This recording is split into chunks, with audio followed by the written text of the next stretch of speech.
اعوذ باللہ من الشیطان الرجیم بسم اللہ الرحمن الرحیم وبہ نستعین۔ الحمدللہ ہماری گفتگو کتاب المتاجر کے خاتمہ میں آج ہے۔ خاتمہ میں بظاہر لگتا یوں ہے کہ کتاب ختم ہونے والی ہے، لیکن ایسا نہیں ہے۔ خاتمہ میں صرف بیع صرف کے مسائل کو ختم کرنے کی کوشش کریں گے تو آج ایک درس میں تو ختم نہیں ہوں گے۔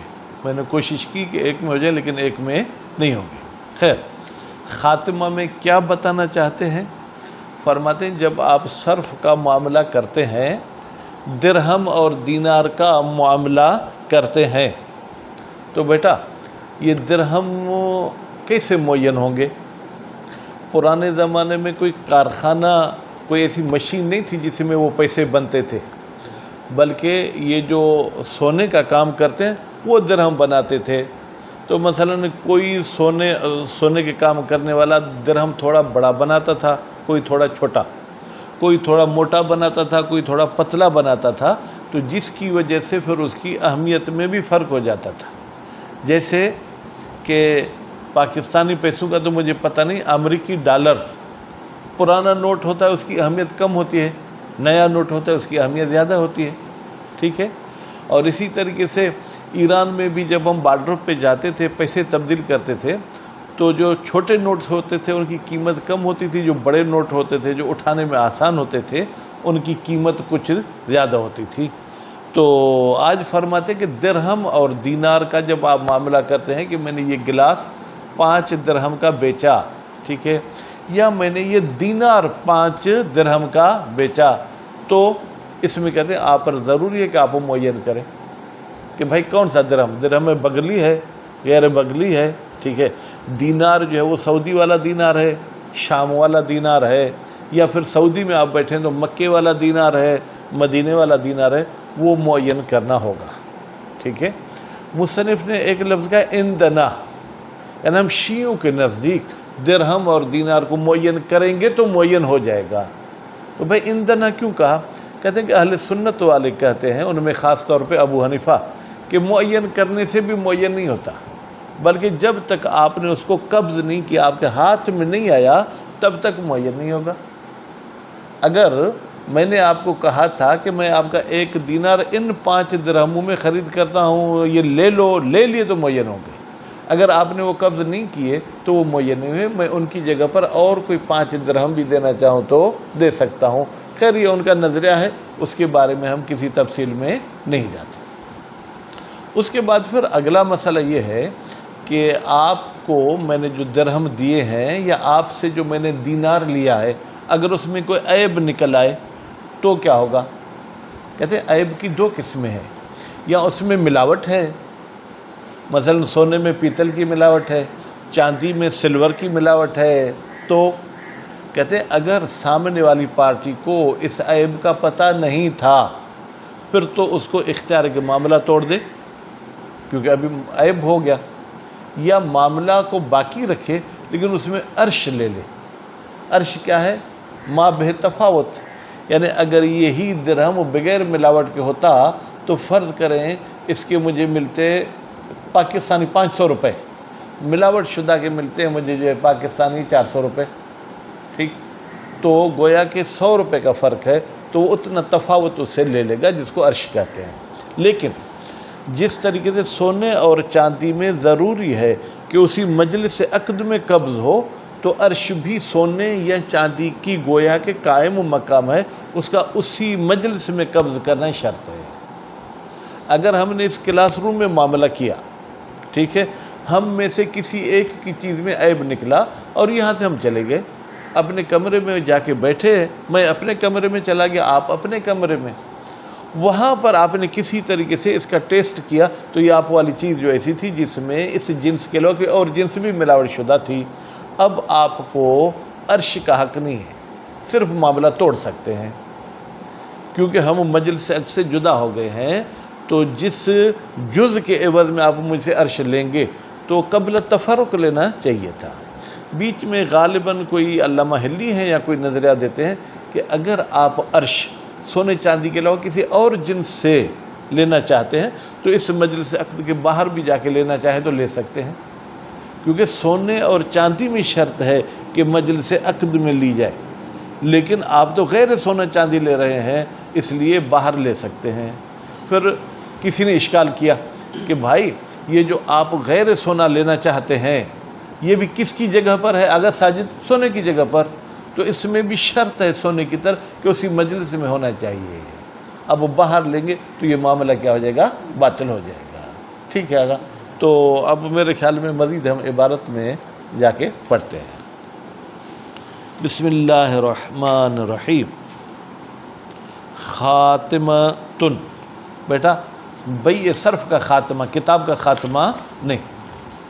الدراہم ودنانیر، دراہم درہم کی جمع ہے بیٹا، دنانیر دینار کی جمع ہے۔ یتعینان، یہ دونوں معین ہو جاتے ہیں۔ اب آپ ایک سوال کریں کہ اگر وہ تو جمع ہے، جمع کے لیے تثنیہ کا لفظ کیوں لائے ہیں؟ بھائی دراہم کو ایک سمجھے، دنانیر کو ایک سمجھے، ٹھیک ہے۔ مثلا ہم کہتے ہیں نا دو گروپوں میں تصادم ہو گیا، حالانکہ گروپ میں فرض کریں 100 بندے ہیں، لیکن جب ہم نے ان کو تقسیم کر کے ایک ایک حصہ بنا دیا گویا فی حکم المفرد، وہ مفرد کے حکم میں ہو گیا۔ بالتعیین، معین کرنے سے معین ہو جاتے ہیں۔ مکے کے دراہم چاہیے، مدینے کے چاہیے۔ اندنا قید لگائی تاکہ یہ آپ کو بتا دے کہ اہل سنت کی فتویٰ کچھ اور ہے۔ پھر صرف ہے بھائی درہم اور دینار کس میں معین ہو جاتے ہیں؟ معاملہ صرف میں، جب سونے چاندی کا معاملہ ہے وہ غیر ہی، یا نہیں آپ آٹا لینے جاتے ہیں، آپ کو وہ کہتے ہیں کہ آٹا آپ کا جو ہے کیا ہے جناب وہ 500 روپے کا کلو ہے، ٹھیک ہے، تو آپ کو 500 روپے معین کرنے گے، روپیہ پاکستانی یا روپیہ افغانی کون سا چاہیے؟ تو بیٹا درہم دینار میں بھی معین کرنے ہوں گے۔ اگر درہم دینار کے علاوہ آپ کوئی اور چیز خریدتے ہیں تو لازم ہے اس کی قیمت تو آپ درہم کی صورت میں دیں گے یا دینار کی صورت میں، وہ معین کرنا ہوگا کہ بھائی مجھے شرح لمہ چاہیے 5 درہم مکے والے چاہیے مجھے، ٹھیک ہے، یا میں خریدتا ہوں تو آپ بائیں میں آپ کو 5 درہم دوں گا مکے والے، آپ بھی کہتے ہیں مجھے قبول ہے، تو پھر اس میں مجھے مکے والے ہی پیسے دینے ہوں گے، کوئی اور نہیں دینے ہوں گے۔ لعموم العدلت، لعموم العدلت سے بیٹا مراد کیا ہے کہ ہر معاملے میں درہم دینار معین کرنے سے معین ہو جاتے ہیں۔ کہتے ہیں اوفو بالعقود، آپ عقود کے ساتھ وفا کریں، یہ عمومیت رکھتے ہیں، چاہے عقد سونے چاندی کا ہو چاہے غیر سونے چاندی کا ہو، ہر جگہ آپ کو عقد کے مطابق وفا کرنی ہے۔ الدالت، وہ عدلہ جو دلالت کرتے ہیں التعیین کہ معین کرنے سے درہم دینار معین ہو جاتے ہیں، ایک بات، والوفاء بالعقد، اور وہ دلیل جو دلالت کرتے ہیں کہ آپ عقد کے ساتھ وفا کرو، اوفو بالعقود میں۔ والقیام المقتضی فی غیرہا، بیٹا یہ غیرہا کی ضمیر کہاں پلٹے گی؟ دراہم الدنانیر، کہتے ہیں دراہم الدنانیر کے علاوہ اور جو معاملہ ہے گندم کا ہے، کتاب کا ہے، بکری کا ہے، مقتضی وہاں بھی موجود ہے، کیا کہ آپ ایک چیز بیچ رہے ہو اور اس کا ثمن لے رہے ہو، تو ثمن میں درہم ہے یا دینار، تو جیسے دراہم دینار میں معین کرنا تھا تو یہاں بھی مقتضی موجود ہے کہ ہذہ معاملۃ یا ہذہ بیع، یہ بیع ہے اور بیع میں درہم دینار معین کرنے ہوں گے۔ فلو ظہر عیب فی المعین، وہ درہم اور دینار بیٹا جو آپ نے معین کیے تھے ان میں کوئی عیب نکل آیا، اگر یہ رجب، ٹھیک ہے، کیا نکل آیا؟ عیب۔ عیبن کو میں نے مرفوع کیوں پڑھا؟ کس کا؟ جزاک اللہ۔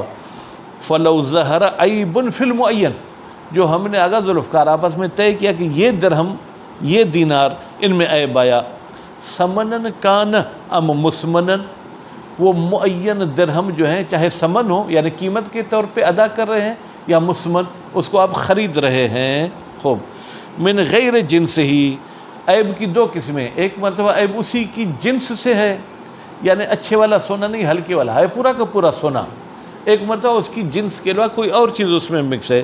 بین ظہرت دراہم و نحاسن، مثلا درہم پیتل نکل آئے چاندی نہیں نکلی، اور رصاصن یا سلور نکل آیا، ٹھیک ہے، وہ چاندی نہیں نکلی، خوب، بطل البیع، تو بے کیا ہو جائے گی بیٹا؟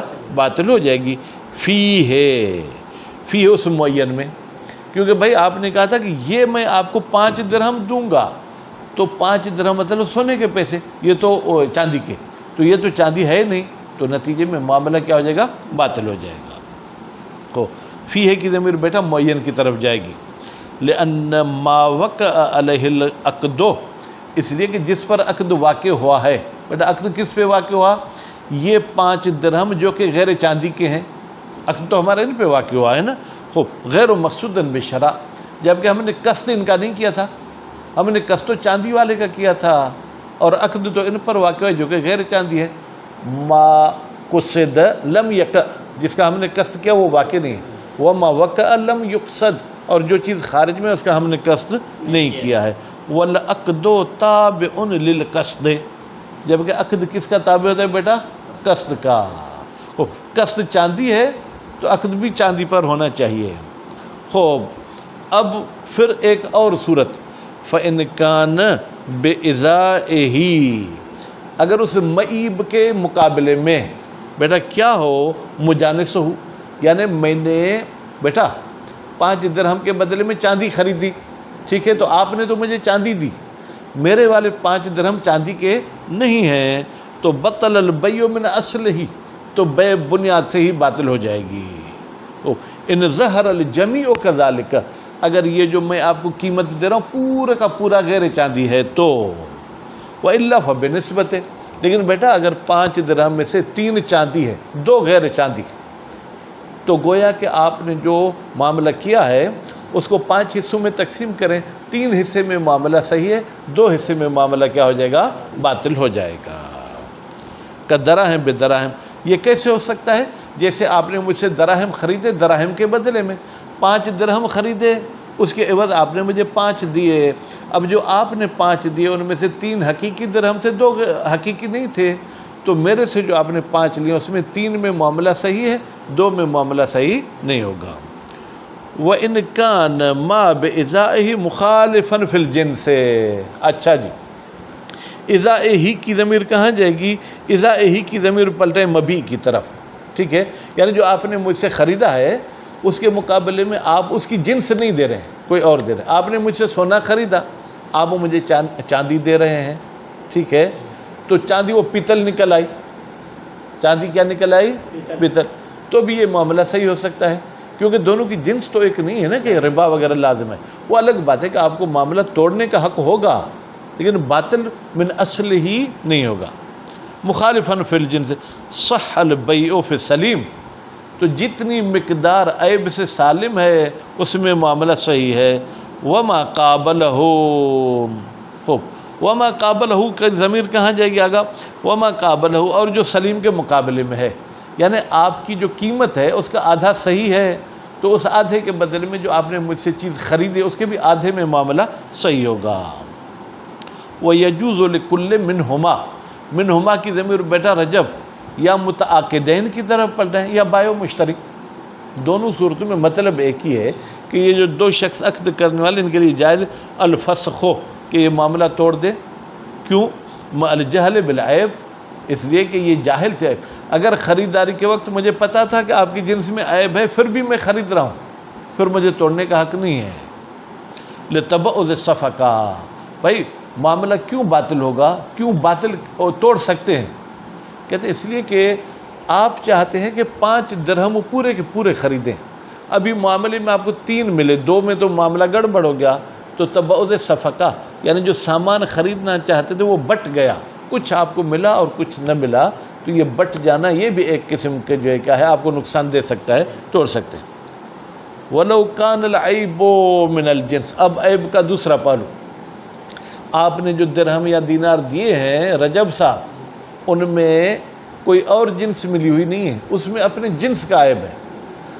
تو کیسے ہے کہ خشونت الجوہر، مثلا ایک سونا بہت کڑک ہے، تھوڑا سا موڑتے ہیں ٹوٹ جاتا ہے، اور دوسرا ایسے جیسے موڑتے جائے کوئی ٹوٹتا نہیں ہے، تو نرم زیادہ اہمیت والا ہے، سخت اتنی اہمیت والا نہیں ہے۔ یا وہ اضطراب سکہ، ایک پر بیٹا جو ٹھپا لگا ہوا ہے وہ بالکل کلیئر ہے، دوسرے پہ ٹھپا جس نے لگایا جیسے ہاتھ کانپتا ہے، ٹھپا تھوڑا آگے پیچھے ہو گیا، تو جس میں ٹھپا آگے پیچھے ہوتا ہے اس کو پھر لوگ شک کی نظر سے دیکھتے ہیں، پتہ نہیں یہ سچا ہے جھوٹا ہے، اس قسم کا عیب ہے۔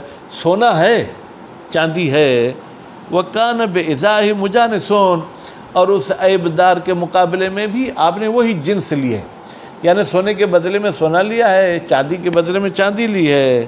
فَاللَّهُ رَدُّ بِغَيْرِ عَرْشٍ، تو بیٹا یہاں پر عرش کا حق نہیں ہے، معاملہ واپس کرنا چاہے تو کر سکتا ہے۔ عرش کس چیز کی لے گا؟ میں نے آپ سے 1 تولہ سونا لیا، میں نے بھی آپ کو 1 تولہ دیا، وزن میں کوئی فرق نہیں ہے، صرف اچھائی میں اور جو ہے کیا ہے غیر اچھائی میں فرق ہے۔ اب عرش لیں گے یعنی مجھ سے کچھ اور بھی سونا لے لیں گے، پھر تو یہ وہی پھر کیا ہو جائے گا، ربا لازم آ جائے گی۔ لئلا یلزم زیادۃ جانب المعیب، تاکہ لازم نہ آ جائے کہ معیب والی جانب تھوڑا بڑھ جائے، المفضی، یہ بڑھ جانا پہنچا دیتا ہے الی ربا، ربا تک۔ لأن هذا نقص حکمی، اس لیے کہ بیٹا یہ جو جنس کا سخت ہونا ہے یا یہ ایک حکم جو ہے کیا یہ عیب عینی نہیں ہے، عیب حکمی ہے۔ قوب فہو فی حکم صحیح، تو جس کی جو ہے کیا ہے جناب جوہر میں کچھ کمی ہے تو وہ بھی ہے تو وہی سونا وہی چاندی ہے، تو نتیجے میں کم زیادہ نہیں کر سکتے۔ وفی المخالف، فی المخالف کا مطلب یہ ہے کہ آپ نے یہ جو ان درہم دینار کے بدل میں لیا وہ سونا چاندی نہیں ہے، کوئی اور چیز لی ہے، بے ازاء المعیب، معیب کے مقابلے میں لیا ہے۔ ان کان صرفا، اگر وہ صرف ہے، کیسے؟ کما لو باہ ذہبا بفضۃ، سونا سونے میں نہیں بیچا، سونا بیچا ہے چاندی کے بدلے میں، فظہر احدہما معیبا، تو پھر اس سونے اور چاندی میں سے کسی ایک میں عیب نکل آیا، لیکن وہ عیب بھی عبد القادر من الجنس سے، اسی سونے کی جنس میں ہے یا اسی چاندی کی جنس میں، فاللہ العرش فی المجلس رد، پھر اس کو عرش کا حق ہے، کیونکہ یہاں ربا لازم نہیں آئے گی۔ کیوں بھائی ساجد؟ کیونکہ ایک طرف سونا ہے دوسری طرف چاندی ہے، تو یہاں کوئی ربا لازم نہیں ہے، البتہ چونکہ یہ معاملہ صرف کا ہے، سونے اور چاندی کا معاملہ ہے، عرش لینا ہے تو اسی مجلس میں لینا ہے، اگر اس میں نہیں لیا تو معاملہ گڑبڑ ہو سکتا ہے۔ اب رد یا عرش لے لیں یا کیا کریں جناب رجب صاحب، رد یعنی معاملہ کو توڑ دیں۔ اما ثبوت العرش، بھائی عرش کے ثابت ہونے کی دلیل فللعیب، جہاں بھی عیب ہو وہاں عرش ثابت ہوتا ہے، ولا یضر ہونا زیادت عوضہ، وہی اعتراض مقدر، بھائی میں نے 1 تولہ سونا 1 تولے چاندی کے بدلے میں مثلا معاملہ کیا ہے، عرش لوں گا تو جس جنس میں بھی عیب ہوگا وہ 1.5 تولہ ہو جائے گا، اس طرف سے 1 تولہ، کہتے ہیں یہاں زیادتی میں کوئی نقصان کوئی کباہت نہیں ہے، کیوں؟ للاختلاف، اس لیے کہ دونوں کی جنس جو کیا ہے مختلف ہے۔ وَأَعْتَبَرَ كَوْنُهُ فِي الْمَجْلِسِ، البتہ معتبر کونہ کہ وہ عرش جو آپ لینا چاہتے ہیں وہ مجلس میں ہو، کیوں؟ للصرف، اس لیے کہ یہ معاملہ جو ہے کیا ہے صرف والا ہے، تو صرف والے معاملے کو مجلس میں ہونا ضروری ہے۔ وہ وجہ رد ظاہر، اچھا عرش کی دلیل تو سامنے آ گئی، عیب کی وجہ سے عرش ہے، اچھا معاملے کو توڑنے کی دلیل کہتے ہیں بالکل ظاہر ہے، کیوں؟ اس لیے کہ عیب آیا ہے آپ کے اس معاملے میں، جہاں پر بھی عیب ظاہر ہو وہاں پر معاملہ توڑنے کا آپ کو اختیار ہے۔